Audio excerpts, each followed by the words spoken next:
This method will allow researchers to assess cellular viability independently of mitochondrial function, and it is amenable to high-throughput drug screening efforts. This technique is fast, accurate, inexpensive, and allows the determination of compound cytotoxicity, including those impairing mitochondrial function in most cell types. This protocol is easy to perform. It is important to pay attention to the drug preparation, treatment conditions, and cell density to ensure experimental accuracy and validity.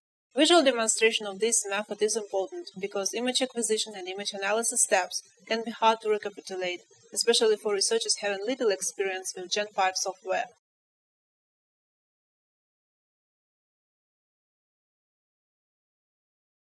Begin by preparing solutions of the compounds of interest at the desired concentration. Always make sure to mix compounds by vortexing thoroughly. To measure cytotoxicity of a single compound, prepare compounds at 2x final concentration. If measuring cytotoxicity of compound combinations, prepare them at a 4x final concentration. Prepare solvent-only controls by mixing the same amount of solvent with the appropriate medium. Collect cells into a 15 milliliter conical tube and aliquot 10 microliters of the cell suspension for trypan blue staining.